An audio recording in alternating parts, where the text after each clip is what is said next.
Muy buenas tardes a todas las personas que nos acompañan en esta actividad. Les pedimos disculpas por el retraso en el inicio de la actividad. Hemos tenido algunos problemas técnicos que afortunadamente ya resolvimos. Les agradecemos su paciencia y haber continuado pendientes de la actividad. En nombre de la Alianza por una Vida Digna, les doy la más cordial bienvenida a nuestro foro del día de hoy. La Alianza por una Vida Digna es un espacio colectivo de reflexión crítica sobre temas de relevancia nacional y regional. El día de hoy, el foro se enfoca en un tema que ha generado preocupación y muchas dudas en nuestra comunidad, como es la propuesta de establecer un sistema de copagos en la Caja Costarricense del Seguro Social como mecanismo para enfrentar el problema de las listas de espera en los servicios de esta institución.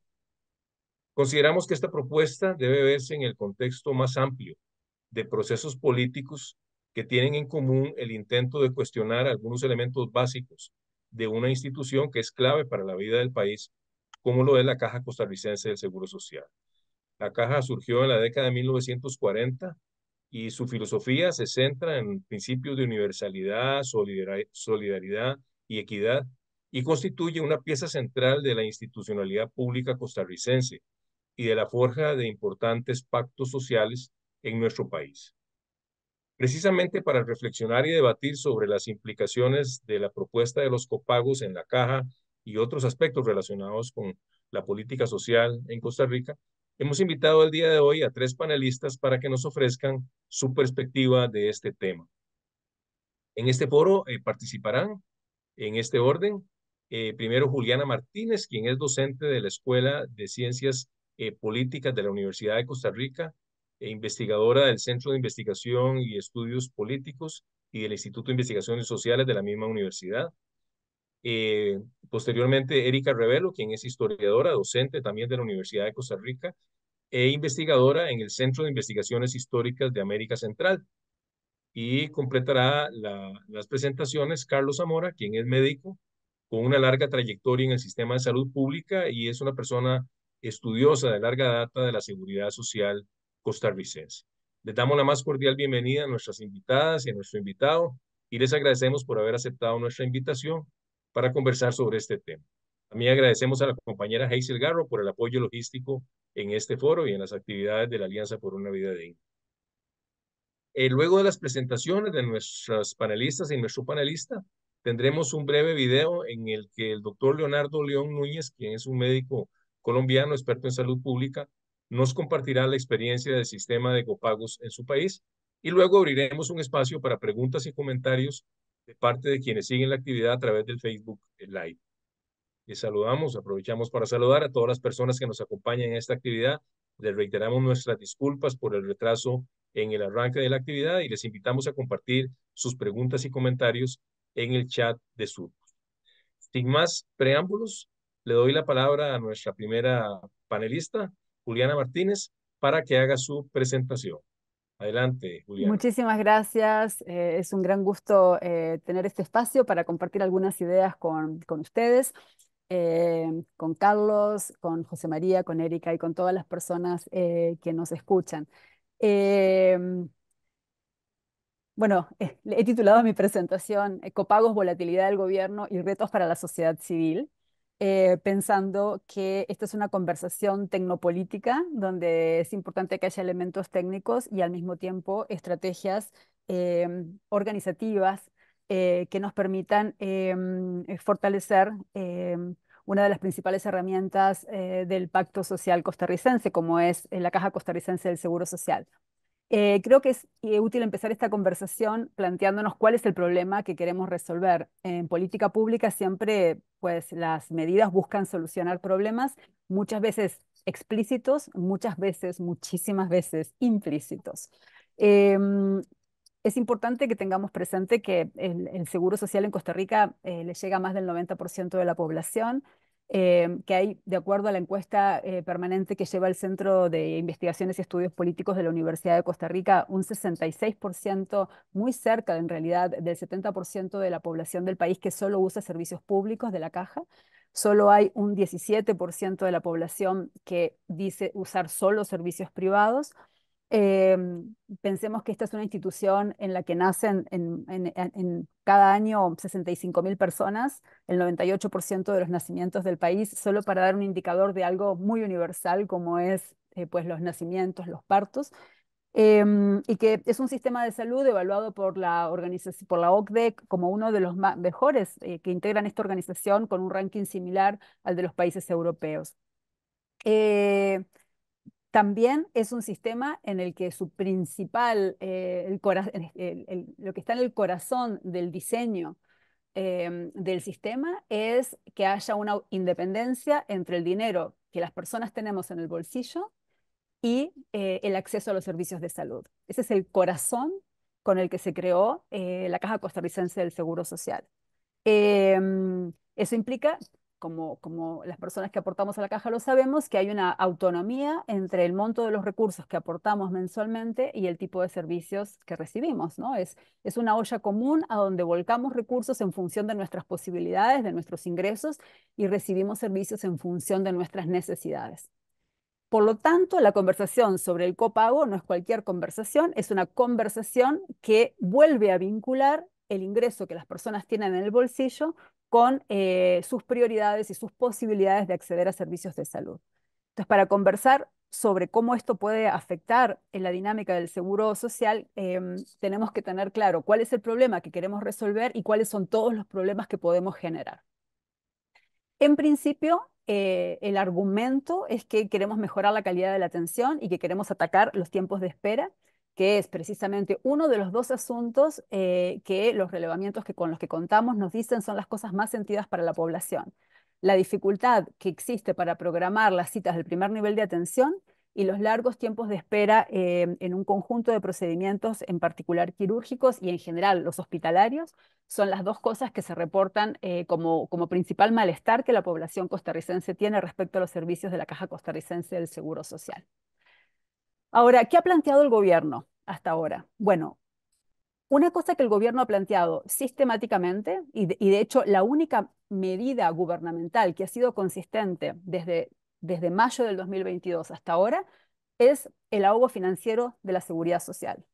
Un día sí y otro también, este gobierno ha mostrado su falta de compromiso con atacar uno de los principales problemas que venimos acumulando de hace varios años. De hecho, una de sus principales medidas durante el 2022 fue eliminar al presidente ejecutivo, a Álvaro Ramos, una persona que tenía una propuesta concreta, razonada, mesurada y acordada con el ministro de Hacienda de cómo el gobierno podía honrar las deudas de la caja en un periodo razonable entre el 2022 y el 2031, de manera de que pudiera hacer frente la Caja Costarricense del Seguro Social y en particular el Seguro de Enfermedad y Maternidad a sus deudas, a sus responsabilidades, a sus inversiones y a todos los retos que teníamos por delante. Entonces, quiero decir que esto es una estrategia y es una medida, ¿no? La deuda acumulada del Estado con la caja ha crecido hoy más de un 35%, cada vez que se han acordado medidas a nivel legislativo para honrar estas deudas, el gobierno las ha incumplido. Por ejemplo, solo ha girado la mitad de lo que acordó pagarle a la caja en diciembre. Por ejemplo, ha incumplido el porcentaje de los préstamos internacionales que debían dirigirse a la deuda que el gobierno tiene con la caja y que aumentó además en el marco de la lucha contra la pandemia por COVID-19. Y de la mano de esto, lo que el gobierno ha hecho es plantear una narrativa de caja quebrada. Entonces, una práctica de quebrar a la institución con una narrativa de hechos consumados de asumir que la caja está quebrada. De esto podríamos hablar un montón, pero creo que es un tema central a tener en cuenta a la hora de conversar las otras medidas que ha planteado el gobierno. De la mano de esta narrativa de caja quebrada, lo que el Poder Ejecutivo planteó fue la suspensión en marzo del 2023 de las inversiones, del portafolio de inversiones que incluían 340 obras de distinto tipo, desde áreas de salud, de device, hospitales, ampliaciones, nuevos hospitales, etcétera, ¿no? Em, eh, Sin embargo, en septiembre del mismo año nos plantea esta propuesta de manejar, de reducir los tiempos de espera que las personas tienen en diversas especialidades mediante un sistema de copagos. ¿Qué es un copago? Un copago es un esquema mediante el cual la persona asegurada que ya pagó sus contribuciones y prepagó, digamos, los servicios de la institución, además de ese prepago, desembolsa un monto en el momento de recibir el acto médico. La propuesta define el copago como, y cito, un método de financiación de un servicio que consiste en un pago parcial por cada uso que se hace de ese servicio, al cual previamente se le ha añadido una cuota fija y un porcentaje de reconocimiento. Es muy relevante decir que a pesar de que el gobierno definió el copago como un pago parcial, un brillante artículo de Miguel Gutiérrez Saxe muestra claramente cómo, por ejemplo, en el caso de las cirugías definidas como candidatas a este mecanismo, lo que la caja estaría reconociéndole a la persona asegurada es un 14% del costo privado en promedio del acto médico, con lo cual el pago parcial que la persona asegurada estaría haciendo es del 86%. ¿Mm? Esta ruta de copago solo fue posible de empezar a discutir porque ya para este momento, cuando se empieza a conversar de este camino, ya la caja aparentemente no estaba quebrada como lo había estado en marzo. O sea, la única posibilidad de poder empezar a conversar sobre un mecanismo que implicaría enormes sumas a desembolsar por parte del Seguro Social para poder apoyar a la población asegurada a acceder a servicios privados es porque ya en este momento ya estaba claro, como lo deja claro el informe de la Dirección de Presupuesto de diciembre del 2023, que el seguro de enfermedad y maternidad no solo no está quebrado, sino que tiene un superávit de 1 billón de colones. Em, Quiero dejar esto planteado porque pasamos de un momento en el que nada se puede hacer y hay que congelar el portafolio de inversiones porque no hay recursos a un momento en el que resulta que los recursos sí están disponibles. Y eso tiene de buena noticia que para noviembre del 2023, o sea, unos pocos meses después en que de haber suspendido las inversiones en infraestructura, el gobierno restablece inversiones en infraestructura, restablece 213 de los 340 proyectos que habían sido suspendidos en marzo. ¿Mm? Ok, frente a esta propuesta de copagos a la que Erika y Carlos se van a referir en mayor detalle y a contextualizar, en particular Erika, en una trayectoria histórica, se levantan muchas voces de alarma. ¿Por qué? Porque, como mencioné antes, el corazón de la seguridad social es que no haya una relación directa entre el dinero que las personas tenemos en el bolsillo y nuestro acceso a los servicios de salud. Entonces, por ejemplo, una comisión de la Caja de alto nivel con 11 especialistas en puestos altos y con diferentes conocimientos técnicos lanzan una alarma por la inequidad que podría generar el que el acceso al servicio se empiece a definir por la posibilidad de pagar el copago y no por el lugar en la lista de espera o por la urgencia en el procedimiento. Y estoy hablando de técnicos de la propia institución. La Defensoría desde afuera levanta la voz de alarma por lo que implicaría de exclusión de los servicios de la cantidad de personas que no tienen los recursos disponibles para el pago de copagos. Eh, un editorial de La Nación discute la viabilidad del copago sin cuestionar los principios, como lo hace este equipo técnico de la Caja y como lo hace la Defensoría. Lo que cuestiona es el exceso de carga sobre la población asegurada que está planteado en este mecanismo, ¿verdad? Es decir, no cuestiona el mecanismo, pero cuestiona la excesiva carga para las personas aseguradas. Este artículo de Miguel Gutiérrez Saxe que mencionaba antes habla de privatización del riesgo y dice, bueno, si la seguridad social lo que va a subvencionar es un 14% de procedimientos que valen 6, 8, 10 millones de colones en el sector privado, básicamente lo que le está diciendo a la persona asegurada es, vaya y arréglese. ¿Mm?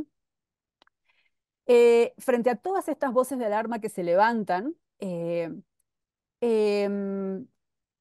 lo que pasa casi de inmediato es que así como se habían suspendido los proyectos de inversión y de repente ya no se habían suspendido, esta conversación queda en suspenso y hace unos días, en su lugar, lo que la Junta Directiva de la Caja aprueba es un pago en tiempo extraordinario por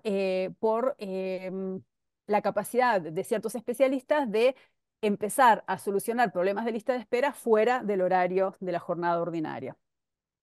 Este mecanismo es un mecanismo muy viejo que, como bien Carlos lo ha estudiado, Carlos Zamora lo ha trabajado, existe desde el 2001 en la institución y se ha venido utilizando por muchos años.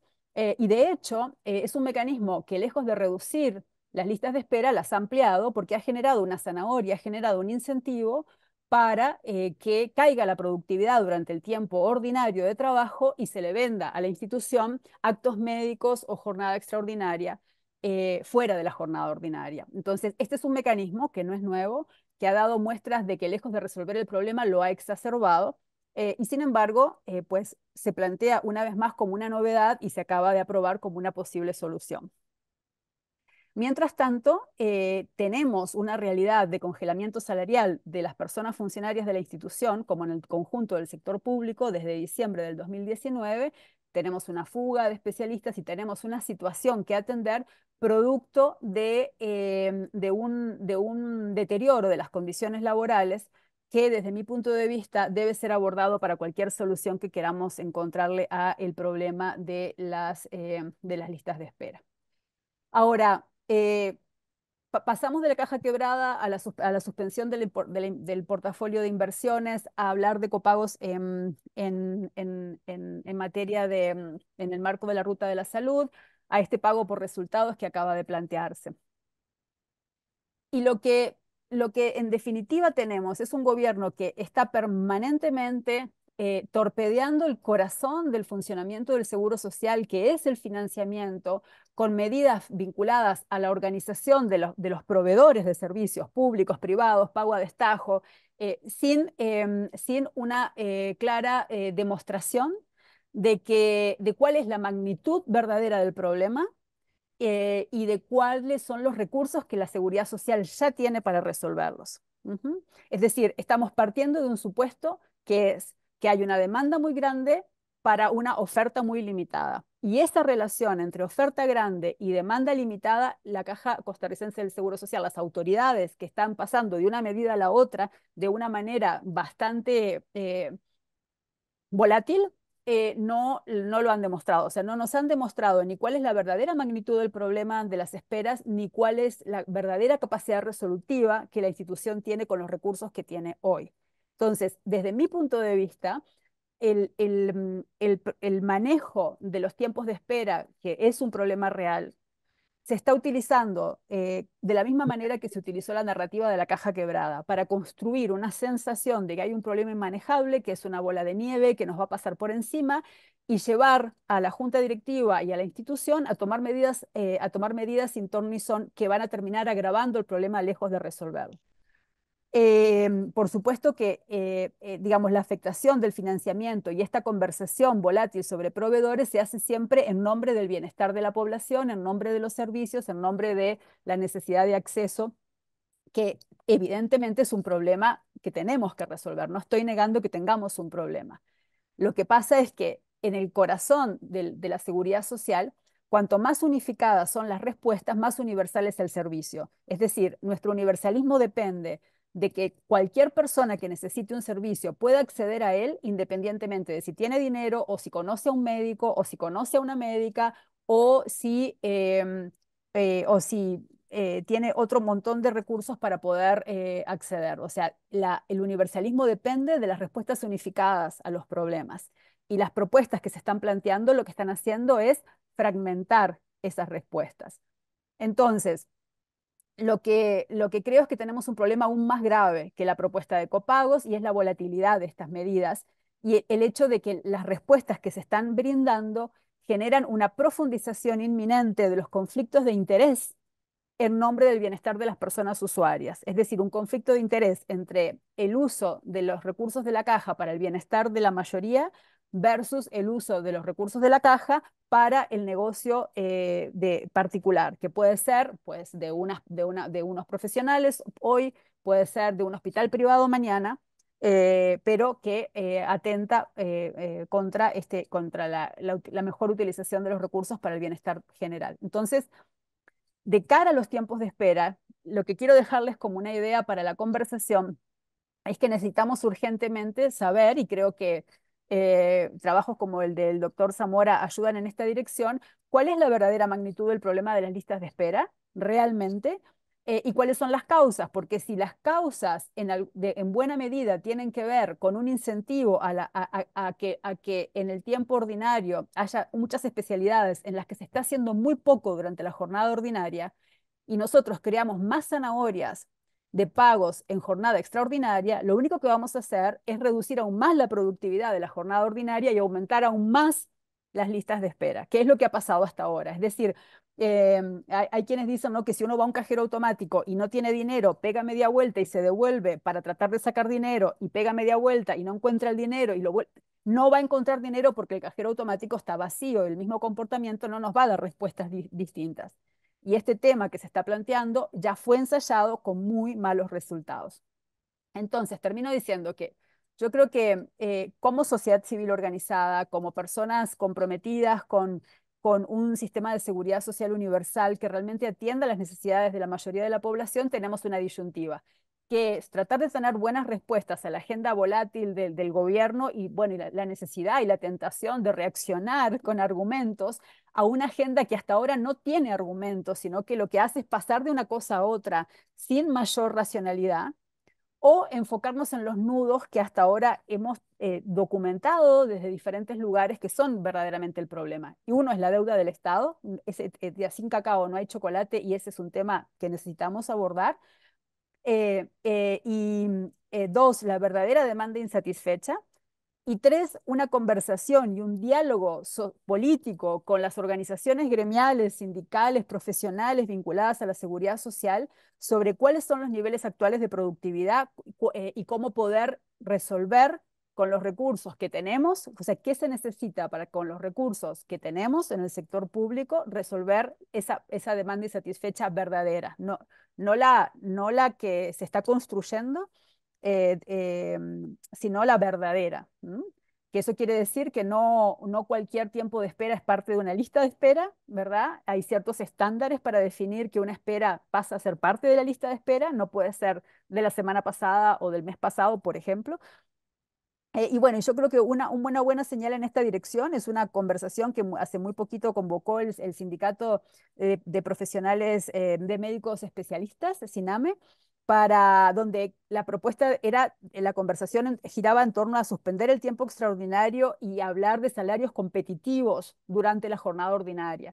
Entonces, yo creo que necesitamos vincular el que el Estado honre su deuda con la caja a compromisos de productividad que atiendan esa verdadera demanda insatisfecha. Y que triangular estas tres cosas no es algo que este gobierno vaya a hacer, no creo que tendría que cambiar mucho su rumbo para enfocarse en esto. Mi impresión es que si una propuesta de este tipo va a ser viable y va a ser sostenida, va a tener que venir desde la sociedad, que implica personas aseguradas, trabajadores, trabajadoras, como lo mencioné antes. Y entonces esto implica un diálogo tecnopolítico sobre cómo resolver este problema. Creo que esa es la única posibilidad que tenemos para dejar de estar respondiendo a esta agenda volátil que nos ha planteado el Poder Ejecutivo a través de la presidenta ejecutiva de la Caja.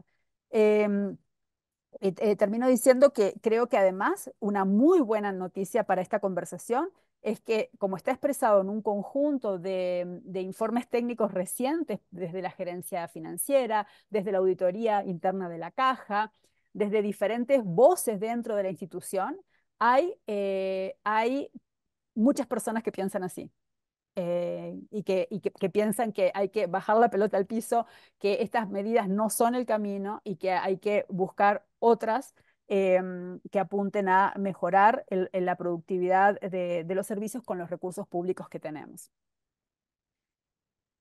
Muchísimas gracias. Ah, Muchas bueno, perdón, gracias. Sí. antes de cerrar, nada más les dejo con este dibujito que eh, traté de resumir como el gran dilema entre una dinámica rentista donde las medidas fragmentan intereses entre quienes reciben pago extra y quienes no, entre las personas usuarias y los que proveen, entre el sector privado y el sector, es decir, medidas rentistas donde todos queremos, donde muchos sectores quieren quedarse con un pedazo de la seguridad social y termina pagando los platos rotos el bien común, y una estrategia de coalición universalista donde más bien logramos sumar intereses de gente que quiere que la suma de las partes, ¿verdad?, dé un lugar a una mejora cualitativa en el manejo de los servicios de la institución.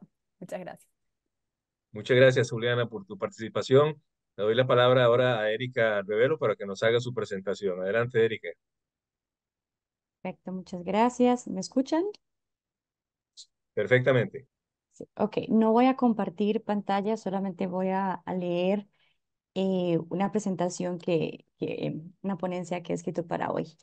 Entonces, bueno, muchas gracias por la invitación. Mi ponencia es una versión extendida de un artículo de opinión que publiqué en prensa recientemente y trata sobre cómo las autoridades de la Caja han abordado históricamente la posibilidad de introducir copagos en la prestación de servicios de la Seguridad Social costarricense, específicamente en la coyuntura de 1986-1994. A raíz de las largas listas de espera para consulta con especialista y procedimientos quirúrgicos, la Presidencia Ejecutiva de la Caja anunció el 7 de noviembre del año pasado la introducción de copagos en los servicios de salud. El copago, como ya bien explicó Juliana Martínez, ha sido utilizado en el mundo de la salud con dos propósitos: como mecanismo para promover el buen uso de los servicios, por ejemplo, evitar el ausentismo en las citas, que no se recojan los medicamentos y generar una idea en las personas usuarias del costo de los servicios, usualmente por medio de un pago simbólico. De igual forma, se ha utilizado como un método de recaudación y financiamiento de los servicios de salud, en el cual las personas usuarias pagan un porcentaje del costo de la atención. En ambos casos, estamos hablando de pagos extra a la cotización que hacemos mensualmente.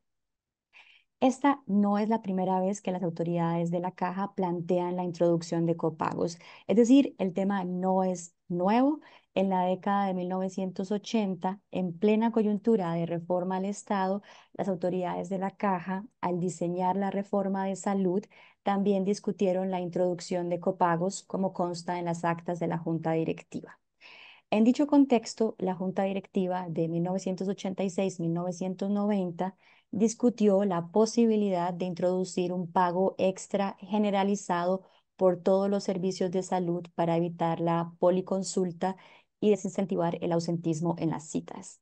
En ese periodo, la Junta Directiva, por Guido Miranda, rechazó hacer cambios por la vía del copago, basándose en experiencias internacionales, las cuales evidenciaban que eran las personas de menos ingresos las más afectadas, pues por carencia de recursos para el copago dejan de asistir a los servicios médicos, lo cual evidentemente genera mayores problemas para el sistema. Sobre todo se ha detectado en tareas preventivas de salud. Las juntas directivas de la década de 1980 y 1990 tendían a basar sus decisiones en constantes comparaciones con los escenarios de seguridad social a nivel internacional. Sus miembros, es decir, las personas directoras o representantes del sector patronal, trabajador y del gobierno, solían asistir a los encuentros internacionales sobre seguridad social y al volver al país discutían el estado de estos escenarios. De ahí que su conocimiento en materia de seguridad social internacional haya moldeado la decisión de descartar la medida del copago generalizado en las distintas áreas de atención en salud. El caso uruguayo fue utilizado como ejemplo para descartar el copago. El director Roberto Quiroz Coronado comentó sobre el alto costo de las mutuales del sistema uruguayo y el copago que conllevaba cada consulta, medicamento y examen. Él describió la experiencia uruguaya como, entre comillas, muy negativa, pues a las familias de bajos ingresos se les dificultaba, entre comillas, enormemente el pago para obtener una consulta. Ya desde la década de 1980, las listas de espera empezaban a crecer, resultado del proceso de universalización de las décadas del 60 y el 70. La lista de espera, para que nos demos una idea, para cirugía a finales de la década de 1980 era de alrededor de 1.200 pacientes, mientras que para junio de 2023 la lista de espera para procedimientos quirúrgicos ascendió a 180.000 pacientes. y las citas pendientes para procedimientos médicos ambulatorios, tales como mamografías, gastroscopías, electrocardiogramas, ultrasonidos, entre otros, llegó a los 600.000 casos en junio de 2023. En aquella ocasión, en los 80, con 1.200 casos en listas de espera para cirugía, la Junta Directiva valoró la opción de dar un porcentaje del costo del procedimiento quirúrgico a pacientes que pudieran obtener atención en clínicas privadas, pagando el resto del costo económico del servicio. Una idea muy, muy parecida a lo que se planteó en noviembre del año pasado. Sin embargo, la Junta Directiva del 86-90 descartó dicha opción, pues como señaló el mismo director, Roberto Quiroz Coronado, la medida creaba dos tipos de personas aseguradas. Unas de primera categoría, que podían pagar un monto extra para realizarse el procedimiento en un centro privado, y una segunda categoría para aquellas personas que debían esperar en la lista. Para los miembros de esa junta directiva, la introducción de pagos extra de carácter voluntario, es decir, copagos, rompía con el principio de igualdad que había caracterizado a la Seguridad Social Nacional y, en definitiva, pues, se descartó esa opción y la reforma de salud giró en torno a la atención preventiva y surgieron los EVAIS, etcétera. Bueno, al igual que en dicha ocasión, en 2023, la idea de introducir copagos se plantea como una medida para controlar el desborde de las listas de espera que han venido en crecimiento, como ya vimos con las cifras mencionadas. Durante la reforma a la salud, las listas de espera fueron discutidas como un factor que motivaba ese cambio. Sin embargo, pues, la reforma se enfocó en la atención preventiva y poco se avanzó en esa época en torno a la formación, distribución de especialistas, planificación institucional. Como resultado, las listas de espera continuaron creciendo al punto de que en el año 2001 se crea la Unidad Técnica de Listas de Espera. Yo le digo UTLE, no sé si dentro de la caja le dirán de otra forma, con el fin de concentrar recursos en una oficina para afrontar esta problemática. Casi 20 años después de la creación de dicha oficina, la Sala Constitucional en 2019 se pronunció sobre la problemática de las listas de espera, sentenciando a la Caja a desarrollar estrategias efectivas que le permitieran reducir los tiempos de espera. Sin embargo, bueno, vino la pandemia y agudizó aún más la situación con las cirugías, procedimientos y citas que se dejaron de atender durante casi 2 años de pandemia, hasta el punto de que en septiembre del 2022, perdón, en septiembre del 2023, sí, del 2022, las autoridades de la Caja declararon una emergencia institucional. Los esfuerzos estériles de casi 40 años para reducir las listas de espera no solo siguen planteando la introducción de modelos que fragmentan la igualdad como un principio rector, por lo menos en la teoría de la seguridad social costarricense, sino que siguen alimentando la desconfianza, la frustración y el pesimismo hacia la labor institucional, caldo de cultivo para reformas radicales que beneficien a distintos grupos de interés menos a las personas aseguradas. A pesar de que en la práctica las personas de mayores ingresos ya han abandonado los servicios de atención primaria y cita con especialista de la caja, por eso decía, por lo menos en teoría, reduciendo a pólizas de salud colectivas o individuales provistas por empresas, recurriendo, perdón, a pólizas de salud colectivas o individuales provistas por empresas aseguradoras, introducir copagos dentro del reglamento institucional representaría una ruptura radical con el principio de igualdad de la seguridad social nacional y fácilmente, como decía Juliana Martínez, pues se podía crear un sistema donde las aseguradoras de salud privada terminen capitalizando por medio de la caja. En términos de capacidad de planificación, la caja no cuenta con los recursos materiales ni humanos para diseñar un modelo de copago viable operativa y financieramente. En 1988, el doctor Brian Jarman del Servicio de Salud inglés, que estaba de visita en Costa Rica, lo habían invitado a evaluar el modelo de capitación, que fue un modelo fallido que se intentó implementar entre 1986 y 1990, muy similar al modelo inglés en el que se le pagaba a, a la persona profesional de la salud por cantidad de pacientes inscritos para atención. falló, como ya mencioné. Bueno, ese médico recomendó hacer cálculos para saber el costo total de los servicios de medicina en 1987. Él en ese momento mencionó: a pesar de que todo funciona bien, se presentan problemas en el nivel central, dificultades para saber cuánto es el costo total de los servicios de medicina general, problemas para separar estos costos de los costos de los especialistas que trabajan en la clínica. Mi recomendación más personal es que deberían tener un departamento en la caja dedicado a la medicina general, donde haya administradores que sepan cuánto cuesta ese servicio y puedan contar con estas cifras año a año. No obstante, en 2023, estos datos de cuánto cuesta un servicio concreto que ofrece la institución, pues son escasos, imprecisos, desactualizados y varían dependiendo del hospital o el centro de salud que brinde el servicio. Entonces, probablemente sea más efectivo, todas estas razones que hemos mencionado, concentrar toda la atención y esfuerzos institucionales en otras soluciones planteadas en la ruta de la salud como, entre comillas, inmediatas para la gestión oportuna de pacientes, tales como maximizar el uso de toda la capacidad instalada de la caja, de la cual una parte significativa, se calcula que estamos hablando entre un 20 y un 30%, se encuentra ociosa.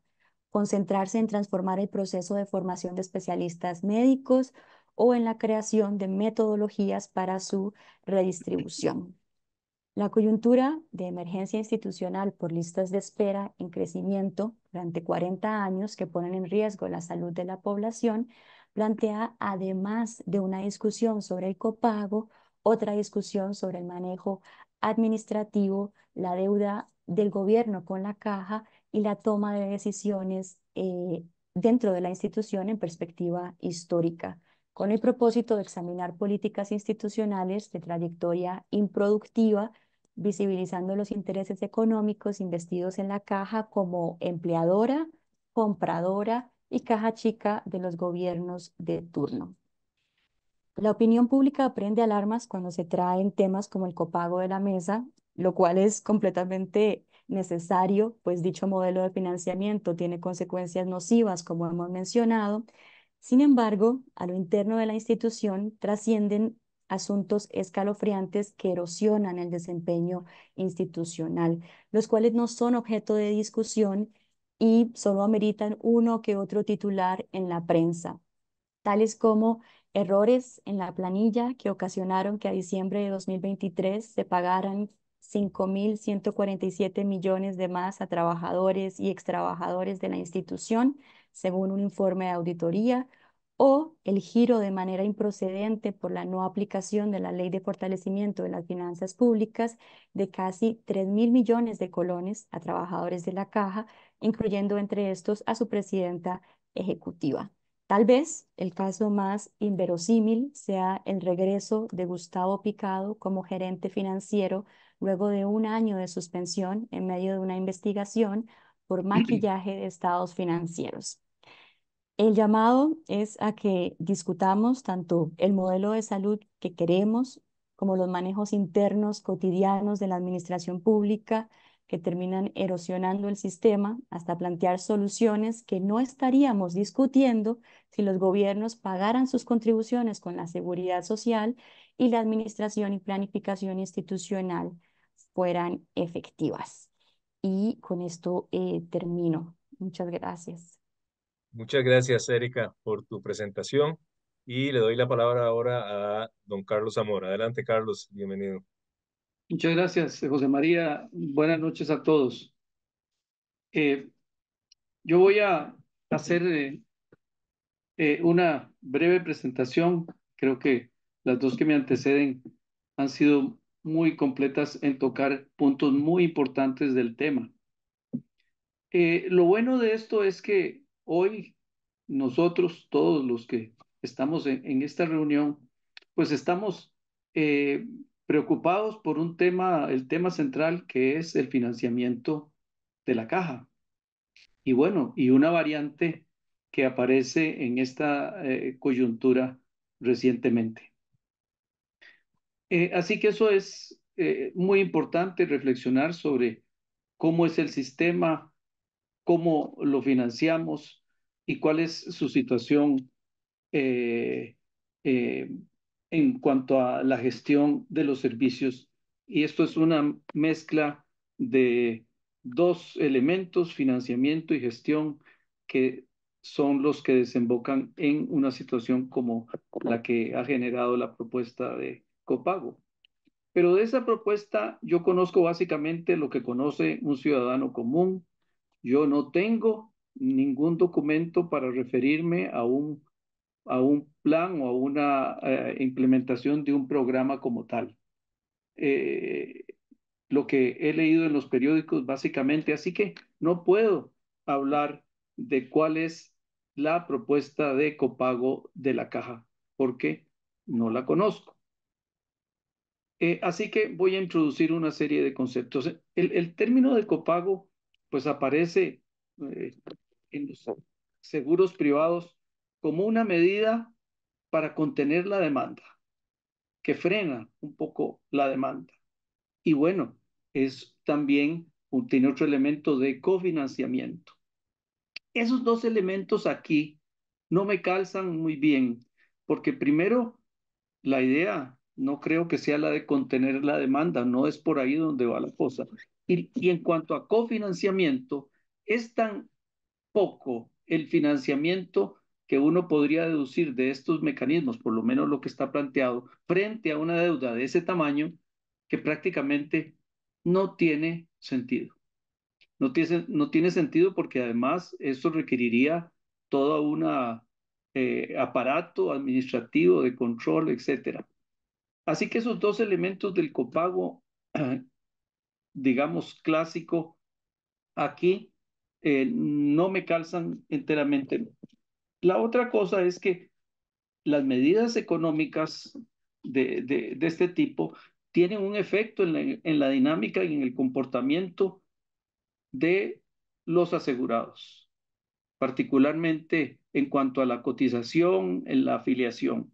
Y ese fenómeno es un fenómeno que ser, tendría que ser bien estudiado. Pero no me calza ese mecanismo y más bien lo que está propuesto parece un subsidio. Y en la caja ha habido subsidios. Ha habido subsidios para los servicios para los cuales la caja no tiene capacidad de otorgar. Y aquí viene lo que ya han mencionado, bueno, nosotros tenemos que entender realmente cuáles son esas capacidades. Y me ha dado un gran gusto la mención de Erika del doctor Brian Jarman, porque al doctor Brian Jarman lo conocí y de él aprendí muchísimo. Y él insistió cuando vio los datos, realmente con quien más trabajó, el doctor Brian Jarman, una extraordinaria persona, fue conmigo, yo le conseguía los datos para su informe final. Y es que nosotros debíamos ponerle mucha atención a, a la producción, a la productividad, a la organización del trabajo. El doctor Brian Jarman, un médico general inglés, muy estudioso del sistema inglés, lo conocí, así que me lo ha recordado, Erika, muchas gracias.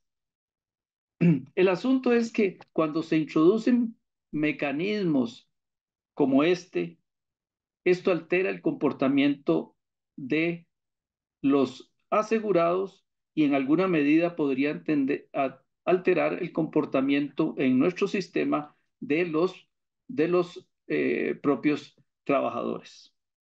Eso, el elemento más sensible es lo que se denomina el sesgo de selección, porque si hay un elemento, ya sea visto como barrera o como ayuda, de orden económico, pues yo modifico mi comportamiento frente al seguro social y eso tiene unas implicaciones financieras, ya no de cofinanciamiento, sino de desfinanciamiento.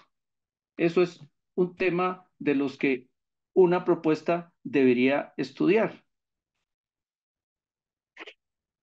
En resumen, los medicamentos, los mecanismos de financiamiento son una barrera de acceso que nosotros en Costa Rica hemos rechazado por muchísimas razones, porque el sistema se ha desarrollado bajo otro esquema de principios y de organización. Alteran el comportamiento inevitablemente de la población y no parece que sean eh, la solución al problema que están planteando. De nuevo, esto sin conocer un plan aprobado ni un estudio que haga una recomendación específica. Esto está en el ámbito de una eh, conjetura. Cualquier propuesta va a requerir un análisis actuarial y financiero de lo que eso significa, porque esto tiene costos también, costos en la organización, pero también en las implicaciones en lo que es ruptura del principio que ustedes han mencionado, que es la equidad. Eso es un tema muy sensible y solo quiero decir que hace muy pocos meses, la caja se vio enfrentada a una situación excepcional y enfrentó la pandemia y una enorme demanda. Y del 1.400.000 hogares que hay en Costa Rica, muchísimos hogares, más de 100.000 personas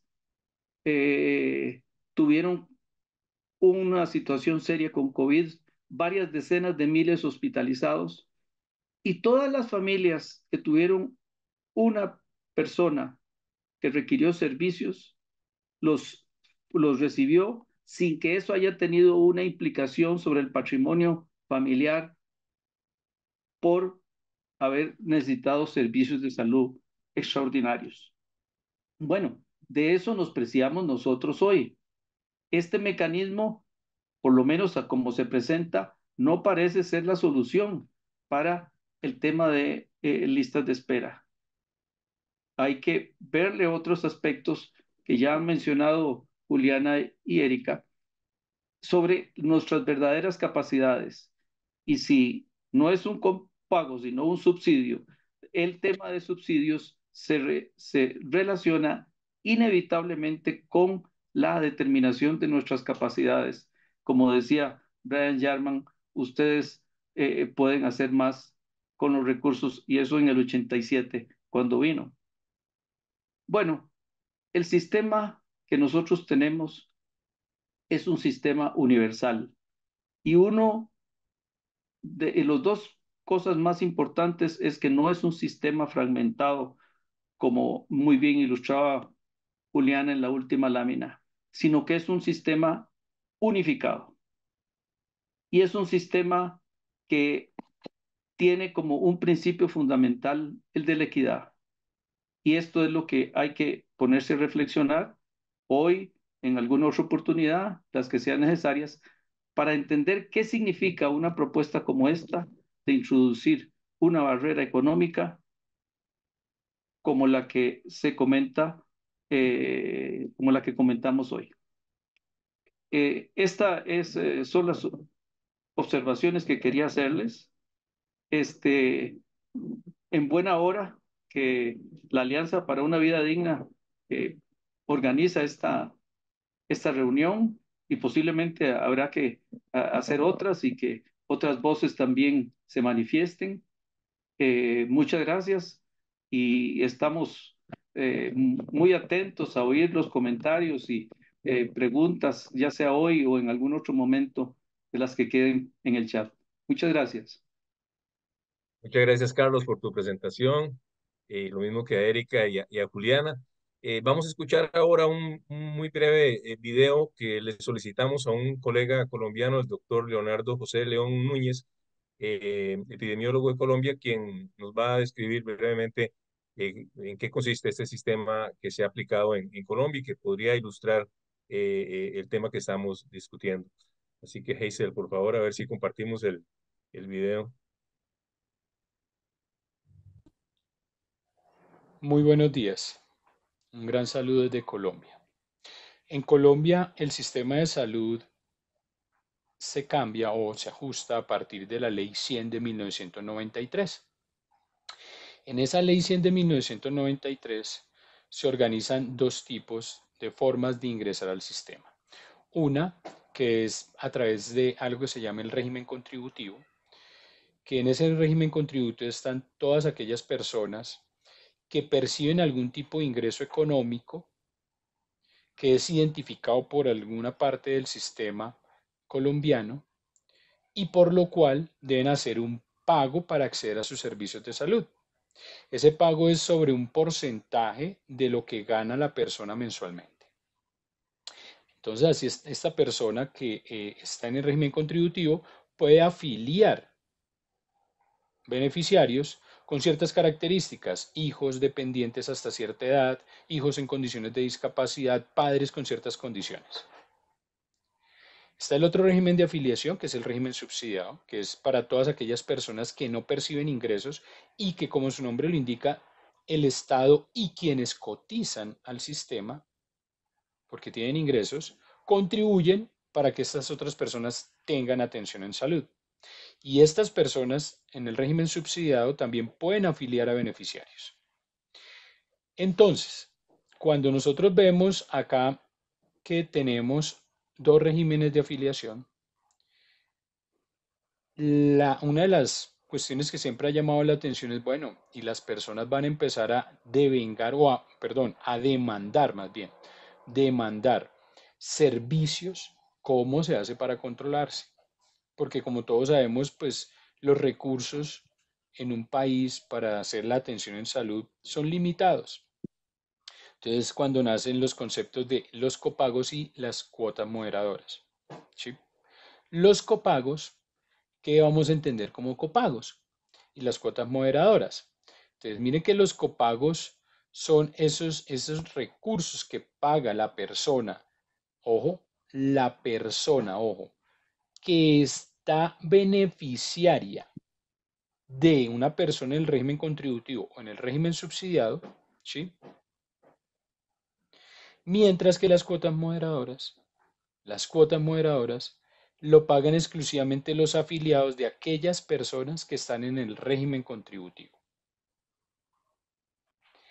Es así entonces que los copagos y las cuotas moderadoras se concibieron bajo el concepto de la equidad, la información al usuario, los conceptos, los principios, ¿no?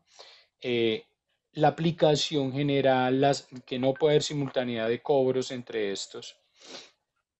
Y los copagos están solamente dirigidos a aquellos servicios que no son servicios de promoción y prevención, no tienen copagos.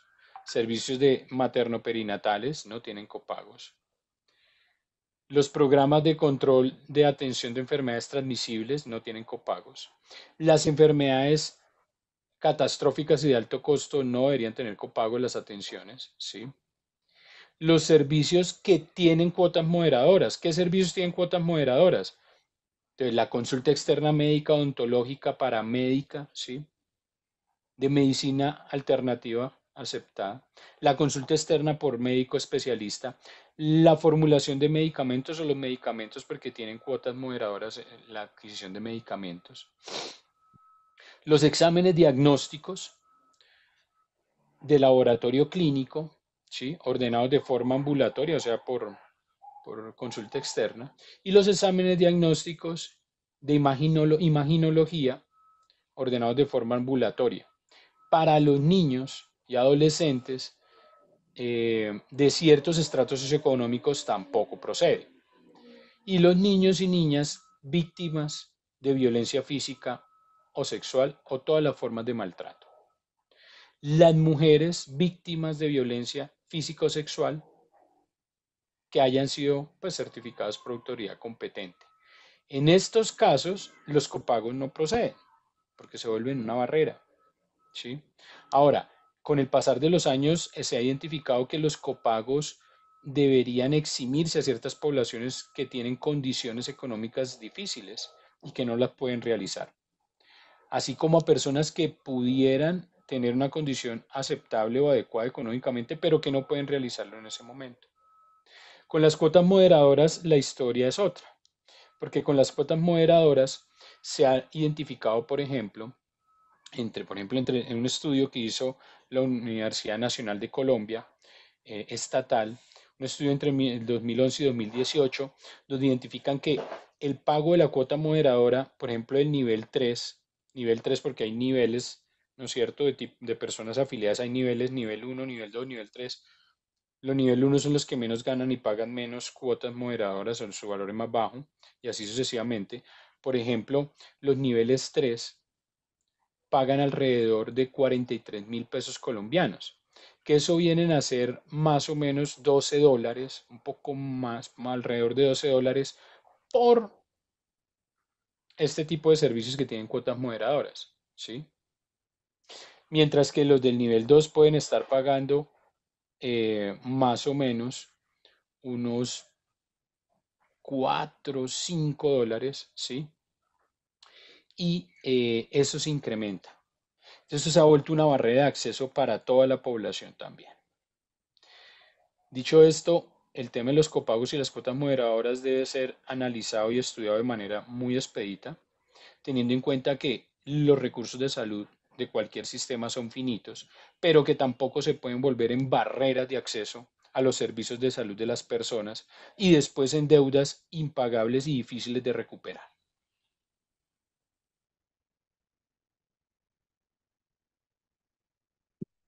Muchas gracias al doctor Leonardo León Núñez. Esperamos que nos esté siguiendo a través del Facebook. Muchas gracias por su explicación y su intervención. Vamos a pasar primero, tal vez después me gustaría preguntarle a las panelistas y el panelista si quieren hacer un comentario con respecto a esta experiencia de Colombia u otro aspecto que quieran comentar con respecto a lo que se ha discutido, pero voy a proceder a leer algunos comentarios de personas que están acompañando este evento. María Elena López menciona, exacto, Juliana, la volatilidad de las propuestas hace sentir que los problemas de la caja son insolubles. También María Elena López menciona, hay una decisión política del Poder Ejecutivo de boicotear a la caja. Fabiola Acevedo nos dice, el copago se usó en Colombia en el proceso de privatizar la salud pública. Creo que en Costa Rica vamos por este mal camino. A continuación, Freddy Pacheco nos comparte este comentario. Si se cae la caja, con ella se derrumban los cimientos de la paz social. Y nuevamente Fabiola Acevedo menciona, ¿las listas de espera son reales o son producto de que quien tiene conexiones en la caja se las saltan y peor aún les facilita a los médicos corruptos hacer biombo, como me pasó a mí cuando me diagnosticaron cáncer? Me programaron la operación para 4 meses y el director de cirugía oncológica me ofreció operarme de manera privada, garantizando la quimio y la radio por la caja. Mauricio Castro pregunta para don Carlos. Usted plantea que se ha dicho que debemos hacer más con lo que tenemos. ¿A qué se refiere exactamente? Queda esa pregunta, Carlos, ahí pendiente para que la abordes después. Freddy Pacheco León menciona, la Caja Costarricense de Seguro Social necesita más recursos.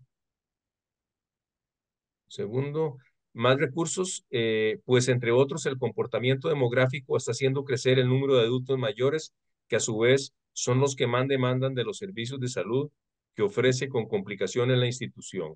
Digámosle sí,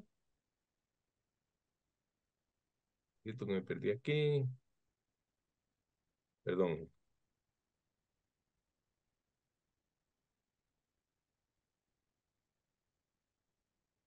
Digámosle sí al aprovechamiento del oro del subsuelo en un área menor que el Parque de la Sabana, en Crucitas. 120 millones generaría anualmente la explotación de 3 toneladas en 12 meses. Oro que hoy no se está aprovechando, pese a que pertenece a todos los costarricenses, etcétera.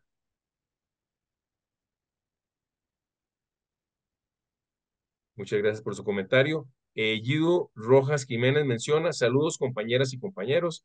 Fabiola Acevedo nuevamente menciona, lo que dice el doctor que está hablando es la versión neoliberal de la realidad. Hay otras versiones que recomiendo consultar. Me refiero a la experiencia del copago en Colombia. Esos son los comentarios que tenemos hasta ahora. Muchas gracias a las personas que los han efectuado. Y bueno, le paso la palabra a Carlos, que tenía una pregunta que le había hecho Mauricio Castro, y luego a las compañeras para que elaboren algún aspecto que quieren desarrollar. Sí, Carlos, adelante. Sí, gracias Mauricio por la pregunta. Vamos a ver, Erika mencionó un dato de que existe capacidad ociosa.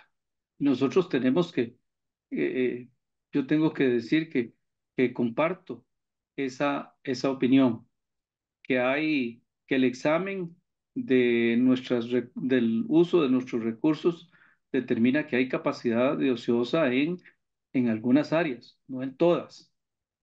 Eso eh, para para relacionarlo con el tema de subsidios, tendría que demostrarse la incapacidad para atender la demanda.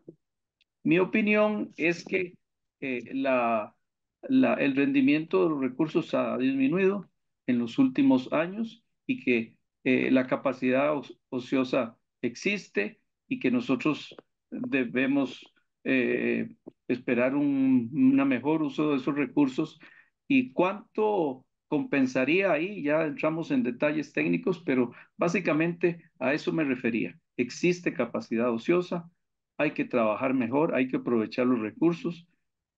Por lo tanto, si los aprovechamos mejor, pues podemos hacer más con lo que existe hoy en día.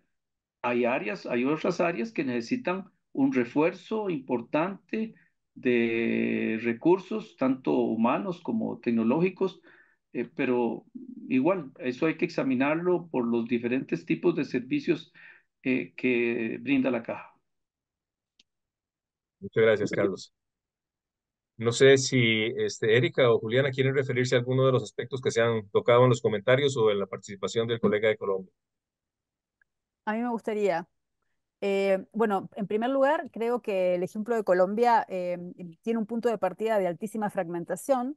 Justamente nosotros lo que querríamos es frenar nuestra trayectoria fragmentadora para no tener un sistema en donde se diferencie el acceso contributivo del no contributivo en cuanto a los servicios que se reciben, ¿verdad? Nosotros, digamos, venimos de una trayectoria de altísima unificación que justamente permitió que las personas que aporten lo que aporten tengan el acceso a los mismos servicios y que el acceso a los servicios los defina la necesidad de las personas. Entonces puedes aportar $200 o $2.000 de cuota, tu trasplante va a ser el mismo. Ahí se juega todo el partido. El día que se pierde eso, se pierde el corazón del funcionamiento de la seguridad social, que está en el corazón del Pacto Social Costarricense y de haber hecho una sociedad integrada de la costarricense. Em, entonces, cuanto más unificada la arquitectura, más universalistas los resultados. Eso lo mostramos en un libro que escribimos con Diego Sánchez Sancochea en perspectiva comparada. Lo comparamos con los únicos 3 casos del sur global con los que se podría comparar, que son los de Uruguay, la isla de Mauricio en África y Corea del Sur, que en su momento fue del sur global, antes de hacerse una potencia. Y mostramos cómo de los 4 casos, que no llegamos ni siquiera a 5 dedos de una mano del sur global durante el siglo XX, Costa Rica fue el más exitoso y mostramos cómo lo hizo justamente a partir de transformar, de hacer un uso unificado de mecanismos de aseguramiento, haciéndolo parecer un Servicio Nacional de Salud, ¿no? Entonces, con esto quiero subrayar que no es cualquier partido el que estamos jugando el partido digamos, de los próximos 50 años de una sociedad con o sin un mecanismo tan potente de integración social. Ahora, ¿qué pasa? Es que, como bien lo menciona María Elena, eh, o creo que también, y también creo que lo mencionaba don Freddy Pacheco, no todos los actores que están jugando este partido están interesados en la paz social. Hay muchos actores que están jugando juegos de muy corto plazo y por eso yo digo que están jugando Shenga. No están jugando ajedrez, no están viendo cómo llegan del otro lado y sacan al rey, sino que están jugando, que igual sería un problema, que si se quiere destruir la seguridad social mediante un juego de ajedrez, pero jugar Shenga es mucho peor, porque jugar Shenga es a sacar y sacar los cimientos de una torre que ya de por sí tiene problemas, ¿no? Entonces, creo que en la volatilidad de las propuestas gubernamentales hay mucho de ese juego de Shenga y que además, digamos, lo que el mensaje que se está dando es a muchos actores hacer cálculos de qué pedazo de los 6-7% del Producto Interno Bruto que administra el seguro de enfermedad y maternidad podrían llegar a administrar. Y en el momento en que los actores están calculando eso, entonces, digamos que cambia toda la dinámica de ese ecosistema mixto de medicina público-privada que tenemos en el país. Y acá quiero comentar el punto de Fabiola Acevedo, cuando ella nos da este ejemplo de su experiencia tan dura en materia de cirugía oncológica, que algo que no debió pasar. Lo que le pasó a ella es básicamente lo que está planteando el gobierno, o lo que estaba planteando el gobierno en noviembre, no sé si todavía lo plantea, de copago, pero de facto. Es decir, ella tiene que poner el pago de bolsillo para una cirugía privada y la caja subsidia de manera pública expresado en la quimio y en la radioterapia. O sea, este juego de copagos de facto, digamos, donde la gente paga de bolsillo y la caja interviene con una parte del funcionamiento, está funcionando en toda la estructura de la seguridad social y acá tenemos una fuente del malestar y del enojo con la caja. Porque Fabiola seguramente pagó su seguridad social, luego tuvo que ser invitada a pagar un biombo y luego tal vez pagó privadamente para algo tan serio como una cirugía oncológica. Entonces, puede ser que el médico lo haya hecho con las mejores de las intenciones, como no dudo que pasa la mayor parte de las veces, el médico se ve enfrentado a una situación. Tengo una paciente que necesita una cirugía rápida y tengo una lista de espera que no controlo de 4 meses. Le ofrezco la solución que está a la mano de mía como jugador individual, que lo hago rápido, fuera, ¿verdad? Y utilizamos lo que es rápido adentro. Y así hacemos esa navegación público-privada.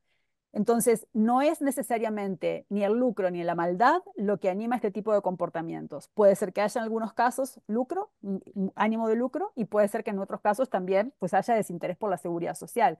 Pero el problema es que esta situación exista. Y yo creo que cuando yo les planteo que estamos en el dilema entre una coalición rentista y una coalición universalista, es que este juego, que viene de muchos años, durante mucho tiempo le permitió a ciertos profesionales que operan desde la seguridad social combinar la estabilidad de un ingreso público con, digamos, con ingresos privados a partir de trasiego de pacientes. Ese juego se puede seguir jugando, pero la torre en este juego de Shenga está a punto de poder desmoronarse y de que en realidad ese profesional empieza a competir con los hospitales privados por venderle a la caja. ¿Y quiénes van a ganar en ese pulso por quién le ofrece a la caja los servicios? Yo pienso que es muy probable que van a ganar los jugadores más grandes. Entonces, mi punto es, este cálculo individual de profesionales médicos que han hecho esta medicina mixta en la práctica, en este momento corre muchos riesgos, ¿verdad? Y me parece que es el momento de ir al fondo de si es sostenible. Porque si no es sostenible, entonces el mejor cálculo sería aquel que ordena esta relación público-privada, ¿verdad? Que la ordena y la regula. En una de mis filminas yo les puse el componente de alternativa de mercado, que Costa Rica está cero regulada, y yo creo que es cada vez de mayor urgencia una regulación de la relación público-privada, en el mejor interés de los profesionales que tienden ambas prácticas. Entonces, de no hacerlo, estamos frente a dinámicas rentistas que luego justifican propuestas como la que el gobierno hace unos meses de copago, o que justificaría que finalmente ustedes saben por qué la caja se llama caja y no se llama Servicio Nacional de, ¿verdad? De Servicios de Salud, porque se creó como una caja, se creó para juntar recursos y contratar servicios. Y eso duró meses, porque enseguida las personas que administraban la seguridad social en 1941, 1942, 1943 se dieron cuenta de lo costoso que eso era y de que era muchísimo mejor tener su propio dispensario, su propio manejo de hospitales. Eso no solo no ha cambiado en estos 80 años, sino que ahora sería mucho peor, porque ahora sería burro amarrado contra tigre suelto, es decir, un mercado privado súper potente y en crecimiento que no había en 1940, con una institución con cero capacidades de regular su propia productividad interna, no digamos ya la que le contrate a terceros. ¿Mm? Entonces, si era una mala idea en 1940, en el 2024 es mucho peor idea. Pero esa idea de que podemos volver a ese modelo de caja ha estado en la cabeza y en las agendas de actores privados desde siempre, con la diferencia de que ahora pues es una propuesta animada desde la propia conducción del Poder Ejecutivo y también desde muchos actores que juegan desde adentro del sistema, ¿verdad? Entonces, perdón por tomar tantos minutos, termino diciendo que cuando hablamos de estos temas, es súper importante que pensemos la arquitectura hoy y la trayectoria que crea. La propia propuesta de contratación de jornada de servicios extraordinarios que se aprobó unánimemente en la Junta Directiva hace 10 días, dice que uno de los objetivos de esa propuesta es poder tener mejores modelos de cálculo de lo que se contrata.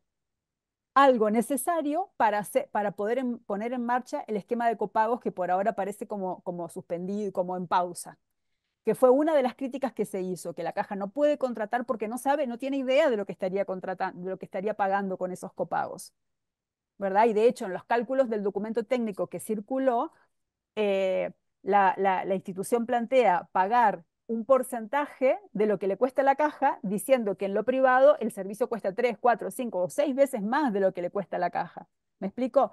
Entonces, pensemos no solo la foto de la medida, sino el video. O sea, cómo esa medida crea unos incentivos que son perversos para la utilización de los fondos públicos en el mediano y largo plazo. Y que lejos de ampliar la oferta, al final lo que te va a terminar haciendo es le cierro con este escenario que es, ok, va a haber una gente que puede pagar copagos y una gente que no puede. La que no puede pagar se va a quedar en el servicio netamente público, en una suerte de sistema subsidiado a la colombiana. Y la gente que puede pagar va a estar en un sistema que va a ser mixto, donde las cotizaciones se van a combinar con copagos en un esquema al estilo uruguayo, que por cierto ha mejorado mucho desde la época en que don Roberto Quiroz Coronado lo vio, se ha vuelto mucho más democrático, pero sigue siendo un sistema donde los copagos son una barrera de acceso. Gracias. Muchas gracias, Juliana. Voy a permitirme leer antes de darle la palabra a Erika por si tiene algún comentario sobre esto. Un comentario que nos hace don Julio Humphreys Vargas, quien menciona, hablando de conflictos de intereses, es el hecho de la selección y formación de especialistas, dado que hay interés en mantener la oferta muy por debajo de la demanda de dichos profesionales. Actualmente no se tiene idea de cuántos el país necesita, es decir, no solo la caja. El Estado debe recuperar la potestad de declarar la inopia a fin de poder contratar especialistas extranjeros. Además, el Ministerio de Salud, como ente rector, es el que debe participar en la selección y formación de los mismos. Ese es el comentario que nos hace don Julio Humphrey. Erika, no sé si querías comentar algo de lo que se ha hablado. Sí, sí, sí. Quería comentar un par de cosas súper breve.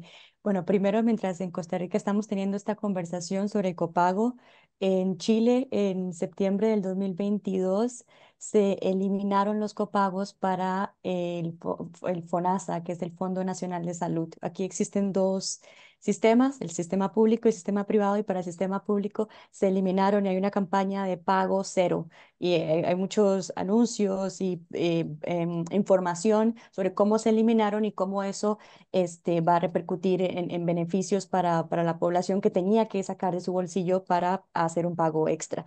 Eso por un lado. Y en segundo lugar, como apuntó Juliana, o sea, estamos teniendo una discusión equivocada. No deberíamos estar hablando de copago, deberíamos estar hablando de la deuda del Estado, deberíamos estar hablando del manejo institucional y, por ejemplo, con respecto a la deuda del Estado, estoy trabajando un tema de la caja en los años 50 y me encontré un discurso de José Figueres Ferrer del 54, creo, donde ya habla de la deuda del Estado. Y él dice que ese año pagaron la deuda que se había acumulado con la caja. Entonces, la deuda del Estado con la caja es histórica. Lo que sí cambia es que hay algunos gobiernos que la aumentan y hay otros que la bajan. Por ejemplo, en el 90, cuando revisé actas de la Junta Directiva, el gobierno de Calderón,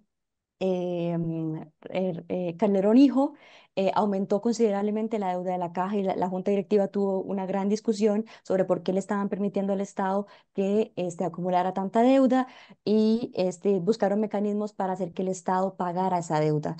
Entonces, es histórica, lo que pasa es que hay gobiernos que la aumentan, otros que la bajan y estamos en una coyuntura donde parece que esa deuda ha aumentado considerablemente, afectando en la prestación de los servicios. Y por último, con respecto a lo que menciona en la última persona de apellido Humphreys, que Julio, don Julio Humphreys, sobre la formación de especialistas, ese es otro tema que se las trae y que es muy importante. Consideremos que solo hasta 2013 la Caja tuvo el primer dictamen diagnóstico epidemiológico con respecto a la cantidad de especialistas que se necesitaban. Antes de esa fecha, el CENDEIS hacía recomendaciones a la gerencia médica, pero estas no eran vinculantes. Es decir, la gerencia médica podía decir, bueno, nos dijeron que necesitamos, no sé, 500 especialistas, pero únicamente vamos a contratar tantos, ¿verdad? Entonces es un tema muy reciente, y que merece toda la atención. De hecho, supongo que por eso se intervino el CENDEIS a mediados del año pasado y se han emitido una serie de informes sobre los fallos que tenía el CENDEIS con respecto a la formación de especialistas. Y ya con eso termino. Muchas gracias, Erika. Voy a leer un comentario de Gidu Rojas Jiménez, quien nos dice, excelente intervención de Juliana Martínez Franzoni, de un realismo brutal y con una claridad no dogmática. Excelente recuento histórico de la caja. Por cierto, es momento para agradecer el legado político e institucional del benemérito de la patria, Manuel Mora Valverde. Gracias, don Gidu. Yo quería traer a colación un tema, llamémoslo de carácter político, que mencionó, creo, Juliana en su intervención, y es de qué manera la sociedad civil, la sociedad costarricense, los diferentes sectores de la sociedad, profesionales, comunitarios, sociales de diferente tipo, podemos estructurar un proceso de movilización social y de reflexión sobre estos temas e incidir políticamente sobre los destinos y la realidad de la Caja de Seguro Social. Creo que es un tema tremendamente importante para la vida social del país, para nuestra identidad como colectividad, para nuestros pactos sociales, para nuestro Estado social de derecho, y es un tema que debería trascender, digamos, incluir, pero trascender lo técnico y lo tecnopolítico para convertirse en un tema de activa participación ciudadana. Recuerdo, sería hace unos 15 años que un proceso de base muy importante en el que participó Héctor Fellini y otras personas que creo que se denominó la caja que queremos, un proceso que despertó mucha reflexión a nivel de base comunitaria y que culminó con un planteamiento específico que se presentó ante las autoridades de la caja. Entonces yo quisiera tal vez reflexionar un poco sobre la necesidad de generar sobre esta problemática de la caja y el destino de la caja, cómo generar procesos de base, de reflexión comunitaria, institucional, etcétera, que nos lleven a, a un mayor involucramiento de la sociedad civil en general en la problemática de la caja. No sé si tienen alguna recomendación o alguna reflexión al respecto, porque me parece esto muy importante.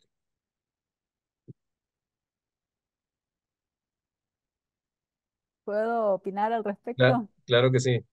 Bueno, yo pienso que es un camino muy importante. Parto de que en este momento no hay una interlocución gubernamental que permita un diálogo tecnopolítico razonable. Me parece que, digamos, digamos la conducción del Poder Ejecutivo ha elegido un liderazgo polarizante, o sea, se nutre de la polarización y se nutre de la identificación de enemigos y se nutre de una construcción, como dije antes, volátil de cuál es el problema y qué es lo que hay que hacer. Y por lo tanto es muy difícil allí encontrar una interlocución. Entonces creo que en este momento eso además está reflejando en una crisis de gobernabilidad de la Caja Costarricense del Seguro Social, que como bien mencionaba Erika, este tampoco es un problema nuevo, como no lo es el del endeudamiento. Y de hecho, digamos, la comisión de notables de la que fui parte durante el gobierno de Laura Chinchilla y muchos esfuerzos previos y posteriores documentaron un conjunto de conflictos de intereses que un poco abordaban la idea de que la caja es como un gran roble que con bastante matapalo y que el gran reto es eliminar el matapalo preservando el roble. Y hoy lo que estamos viendo es cómo se le quitan ramas a ese roble y se le quitan ramas y se le quitan ramas y aumenta pues la densidad del matapalo. Entonces, yo creo que atravesando toda la sociedad costarricense y la caja es tan grande que es la sociedad costarricense, ¿verdad? Existe el roble y existe el matapalo y existen las dudas de por qué camino ir. Entonces yo creo que la construcción de acuerdos sobre la importancia que este roble tiene para nosotros como sociedad, seamos proveedores de la caja, seamos trabajadores, trabajadoras, seamos personas usuarias, digamos que todos tenemos para ganar muchísimo y para perder montones, de tirar al niño con el agua sucia. Si podemos hacer esos acuerdos en diferentes niveles, creo que ese sería el camino, un camino de acumulación. Y pongo un ejemplo, en San Isidro de Heredia, hacer citas sin hacer una fila es casi imposible, ¿verdad? O sea, siempre uno llama a las 6 cuando se abre la agenda y ya no hay citas, ¿verdad? En San Rafael de Heredia, que está a la par, y yo justo vivo en la calle que divide San Isidro de San Rafael, eso no pasa y la gente hace las citas de manera telefónica y en línea sin ningún problema, ¿verdad?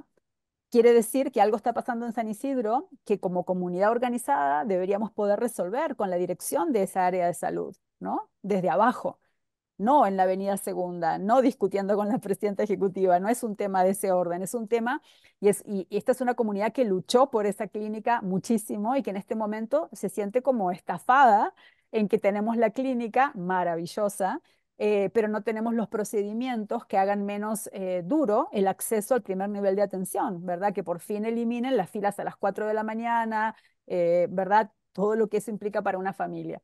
Entonces, pongo ese ejemplo simplemente para decir que hay muchas cosas tan sencillas como esas que podemos plantearnos de manera conjunta resolver.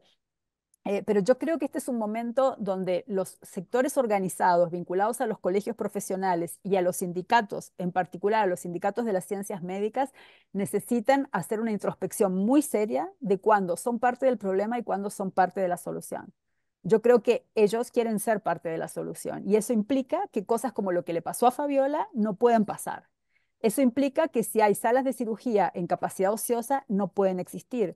Eso quiere decir que, como si he visto documentación, estamos perdiendo 38.000 horas de cirugía anuales porque los quirófanos empiezan tarde y son tantos que cuando sumamos son miles de horas.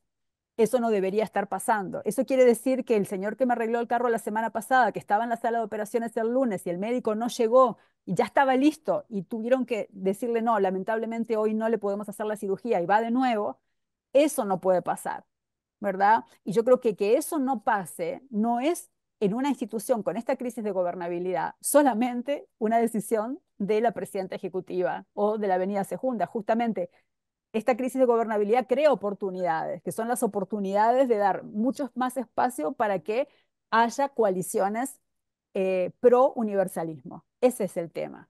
Y por supuesto que no es fácil porque en este contexto, quien hace las cosas mejor puede verse penalizado, ¿verdad? Y hemos visto, yo conozco personalmente excelentes funcionarios que han estado saliendo de la institución por las presiones de querer hacer las cosas bien. Y hablo de casos que tal vez cada quien conoce alguno, a nivel de cuadros técnicos de las oficinas centrales excelentes, con retiros anticipados, porque en este momento, cuando se denuncian las cosas mal hechas, se arriesga todo, ¿verdad? Entonces, no es fácil, pero digamos, eso es más fácil si en lugar de ser una persona, dos personas, tres personas, son una organización, dos organizaciones, tres organizaciones, y si no son solo las personas organizadas que trabajan para la caja, sino también las personas usuarias. Entonces, lo que planteas, José María, me parece que es en este momento el camino de la incidencia, de la acumulación y de hacer cosas prácticas que resuelvan estos problemas. Ujú. Muchas gracias, Juliana. Tenemos aquí una consulta de Fabiola Acevedo, quien dice, consulta, ¿qué ha dicho la Facultad de Medicina de la Universidad de Costa Rica?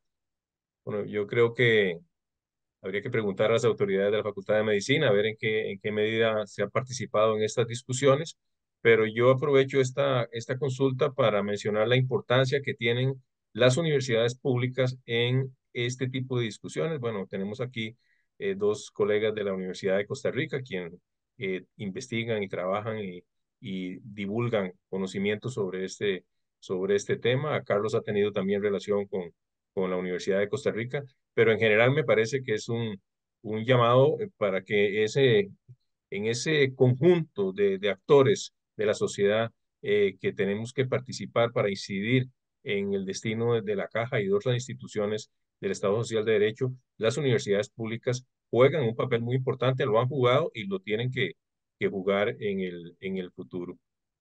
Tenemos un comentario de Dayana Ureña Solís, quien dice, excelente programa, muy importante conocer sobre el copago, pero sin duda no debemos perder el norte de exigir el pago de la deuda del Estado en la Caja de Seguro Social. Y Fabiola Acevedo menciona, el actual rector de la Universidad de Costa Rica hizo una acción muy correcta al publicar en el periódico Universidad los resultados de la investigación sobre la contaminación del agua. Bien, por el momento no tenemos más comentarios. No sé si alguna de las panelistas o el panelista quisieran tal vez ya ir cerrando este foro con una opinión o participación final. Tal vez empezamos en orden contrario, Carlos. Bueno, gracias, José María. Eh, yo creo que han sido muy claras las exposiciones de Erika y de Juliana para concentrarnos en que este no es el problema principal que tenemos, que es otra la discusión. Pero hablando de la posibilidad de copagos, bueno, debemos esperar eh, estudios, debemos esperar fundamentos y debemos entender mejor cuáles son las implicaciones y si queremos introducir ese camino, que es el camino de poner barreras económicas en el sistema, y si eso concuerda con el tipo de modelo de seguro de salud que nosotros aspiramos. Muchas gracias, Carlos. Erika. Bueno, como comentario final, tal vez más allá de lo académico, es importante que como sociedad nos involucremos con los servicios que presta la caja directamente. Es decir, hay mucha gente que simplemente cotiza, mucha gente de estratos medios, altos, y que no utiliza los servicios de la caja. No, no va a Onevais, no sabe cómo son los servicios, qué servicios se prestan, cómo se sacan las citas, y eso es muy importante, hacer esa labor es muy importante para fiscalizar los servicios. Por ejemplo, hace un par de meses fui a la caja por mi receta mensual de clorfenamina, soy súper alérgica y resulta que se había ido el sistema.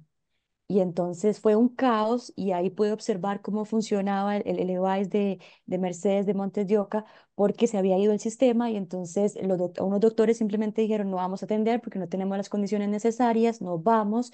Las chicas de recepción les habían dado la orden de que siguieran atendiendo y entonces yo pues le pregunté a un doctor que si había un protocolo, me dice no, no hay ningún protocolo. Entonces bueno, fue un caos, yo me fui para mi casa y resulta que estaba impresionada con el servicio que se estaba brindando y le escribí un correo a la Junta de Salud. De la Junta de Salud me reenviaron el correo con el director del centro, pero el punto de esto es que conozco muchas personas que simplemente hacen su pago mensual a la seguridad porque es obligatorio, pero desconocen cómo funciona el sistema y si como sociedad, especialmente las capas medias y las altas, no utilizamos los servicios de la caja, el servicio, la calidad de la atención va a seguir deteriorándose. Entonces hay que estar ahí fiscalizándose, haciendo el comentario, haciendo las preguntas incómodas, haciendo los comentarios en las quejas. Hay que volverse esa persona para exigir y tener un servicio de calidad como un primer peldaño, ¿verdad? Y de ahí seguir escalando como grupos para poder solicitar servicios de atención expeditos, eficaces e igualitarios. Muchas gracias. Antes de darle la palabra a Juliana, voy a leer un par de comentarios que nos han llegado recientemente. Uno de don Julio Humphrey que dice: los usuarios tenemos una organización creada por ley. Me refiero a las juntas de salud, Consejo Regional de Juntas y Consejo Nacional de Juntas de Salud. Y ahora sí, Juliana, adelante con tu intervención de cierre, por favor. Sí, retomo un punto pues que no abordamos en profundidad, pero que tanto el doctor Zamora como Erika han planteado antes, que tiene que ver con la pandemia, ¿no? En el 2020 se hicieron un 60% menos de cirugías que las previstas, se hicieron 40.590 en vez de 102.000. Entonces, obviamente eso tuvo un efecto en los tiempos de espera enormes, y eso ha pasado no solo en Costa Rica, sino en el mundo. El tema es que esa coyuntura tan complicada vino en un momento en que ya teníamos problemas. Entonces, mi percepción es que los niveles de productividad posteriores a ese momento, en lugar de retomar los niveles previos y los esfuerzos que se venían haciendo para cortar los tiempos de espera, más bien se han relajado aún más. Y entonces, al punto de si el problema de las listas de espera es real o es inducido, yo creo que hay una mezcla de realidad con inducción, ¿no? Entonces, que si quienes estamos pensando que la seguridad social es tan fundamental como el oxígeno para una sociedad integrada, entonces necesitamos reconocer que hay este problema, pero también reconocer que este problema se está aprovechando y se está potenciando para un camino que es fragmentador y por lo tanto desuniversalizador, ¿no? Pero que si lo queremos frenar no alcanza con defender la seguridad social en abstracto, sino que lo tenemos que hacer resolviendo los problemas concretos. Y eso exige digamos, en esta disyuntiva entre que mencionaba ahora Erika, la salida de no usar los servicios o simplemente usarlos sin ninguna queja, o la voz, que escojamos la voz, ¿verdad? Que colectivamente podamos utilizar la voz con Z para plantear que tenemos todas las condiciones, con todo y el endeudamiento público, etcétera, para que nuestra seguridad social esté a la altura de los problemas que enfrentamos como sociedad. Y que a nivel global hay un consenso post-pandémico que, como vino esta pandemia, va a haber otras pandemias, y cuando no sean pandemias vamos a estar enfrentando las consecuencias del cambio climático, y que estas sociedades multicrisis en las que estamos entrando necesitan más que nunca de estados fuertes, no solo en salud, pero también en salud, para hacerle frente colectivamente a esos retos, y que no va a haber dinero en el bolsillo que alcance para enfrentar individualmente esos riesgos que se avecinan. No solo los viejos, sino estos nuevos riesgos de una sociedad multicrisis. Muchas gracias. Bueno, vamos llegando al final de este foro muy, muy rico, muy lleno de ideas y de estímulo para luchar por esa institución tan querida que es la Caja. Agradezco muchísimo en nombre de la Alianza por una Vida Digna a Erika, a Juliana, a Carlos y a las personas que nos han acompañado. Les comento que estos foros de la Alianza por una Vida Digna quedan colocados en el canal de YouTube de la Alianza por una Vida Digna para las personas que no pudieron acompañarnos hoy, o para quienes sí nos acompañaron, comunicar y compartir este valioso evento, este valioso foro. Y voy a permitirme hacer unas reflexiones finales, amarrando algunas de las ideas que se han dicho el día de hoy. Eh, Presenciamos en la actualidad, y se ha comentado eso, iniciativas diversas de tipo político que procuran erosionar y socavar aspectos claves de la seguridad social y de la Caja Costarricense de Seguro Social. Esto se refleja en el debilitamiento de la gobernabilidad de la institución, en plantear dudas infundadas sobre la sostenibilidad financiera de la Caja, en la reducción del financiamiento de importantes obras de inversión, en la reducción del financiamiento del Estado a la Caja, y en propuestas que, como la idea de los copagos, buscan abrir canales de privatización que resquebrajen esa filosofía de unidad y de universalidad, y que quebrarían aspectos centrales de precisamente lo que ha caracterizado a la Caja y su fortaleza, como la universalidad, la equidad y la solidaridad. Ante este escenario, que ha quedado muy claro en las presentaciones del día de hoy, corresponde a los más amplios sectores sociales, profesionales, institucionales y comunitarios de nuestro país valorar en su debida magnitud la relevancia de la Caja como elemento fundamental de nuestra vida colectiva, y defender a toda costa su estabilidad y sus principios básicos. Este es un tema que, como dijimos y se comentó, convoca una amplia participación social en defensa de esta valiosísima institución.